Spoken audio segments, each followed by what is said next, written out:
그나무 CS는 상식을 뜻하는 커먼센스의 이니셜입니다.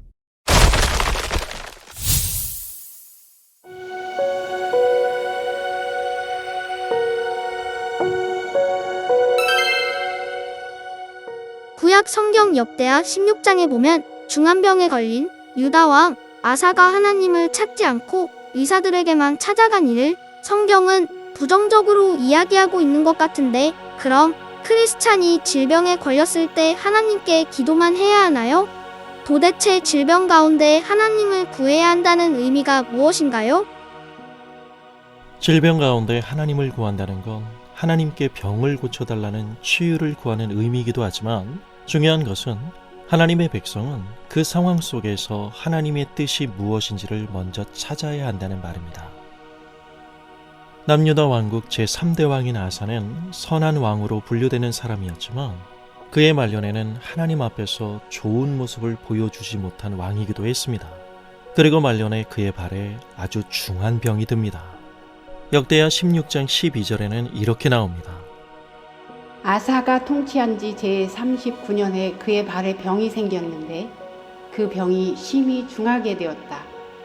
그런데도 그가 병이 들었을 때 죽게 구하지 아니하고 의사들에게 구하였다. 이 말씀을 잘못 해석하면 아주 엉뚱한 길로 빠지게 됩니다. 아플 때 기도만 하고 병원 치료를 등한시하는 그런 신앙은 사이비입니다. 이런 사람들이 있죠. 나한테 기도받으러 다니면서 병원 다니면 안 돼. 그건 불신앙이야. 그럼 병이 나을 순 없지. 사람의 종교성이라는 게 원래 그래요. 맹목적이고 단순해질 때 미신적인 방법이 신앙으로 둔갑하기 마련입니다.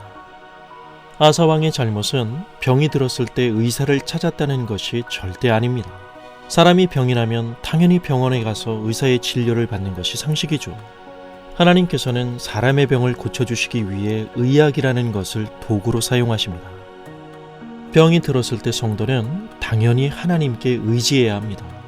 또한 동시에 그 병에 대해서 하나님이 세워 쓰시는 의사가 처방하는 대로 잘 따라야 합니다.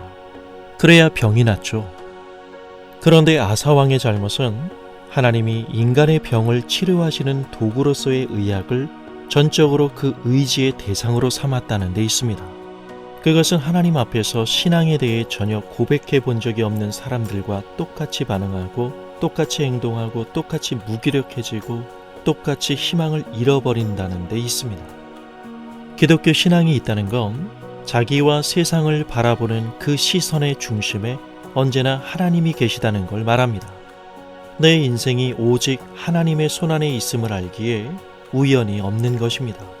그러므로 같은 상황 속에서도 크리스찬은 그 일에 대한 해석이 달라지게 되는 것이죠. 일반적으로 이 세상에는 세상을 움직이는 변하지 않는 법칙들이 있습니다. 그것을 심으신 분이 바로 하나님이시고, 또한 하나님은 일반적인 차원에서 그 법칙으로 일하십니다. 평소에 운동도 안 하고 무절제한 식생활 속에 자신의 몸을 혹사시키면 병이 안 날 수가 없습니다. 이러면서 건강하게 해달라는 기도만 한다면 이건 믿음 같지만 실은 하나님을 무시하는 불신앙입니다. 그 법칙은 하나님이 세우셨잖아요. 우리가 보는 사이비 신앙의 특징이 뭔가요? 하나님이 세우신 이런 법칙들은 죄다 무시하고 기도만 한다는 데 있지 않습니까? 우리에게 신앙이 있다는 사실이 세상 사람들과 아무런 차이를 만들어내지 못하는 것처럼 보이는 건 기적처럼 병이 낫는 그런 체험이 부족해서가 아닙니다. 그런 기적을 신앙이라는 이름으로 일반화시킬 때 인간에게 경험되는 건 신앙에 대한 철저한 배신감뿐입니다. 0.1%의 의심도 없이 100% 다 믿는다 해도 크리스찬에게만 비껴가는 병은 없습니다. 병이 나았다는 그 시중에 넘쳐나는 간증들이 다 사실이라면 문 닫는 병원이 한둘이겠어요? 하나님의 일하심이 뜬구름 잡는 구호가 되지 않고 우리의 현실이 되기를 바란다면 우리의 삶 속에서 일어나는 모든 일, 그 모든 일의 국면, 모든 과정 속에서 하나님의 뜻을 찾아야 합니다. 그리고 더 나아가 내 자리로 돌아와 내가 할 수 있는 일을 하는 것이 기독교인의 상식입니다. 육체의 질병으로 신음하는 분이 있다면 하나님께 치료의 은혜를 구해야 합니다.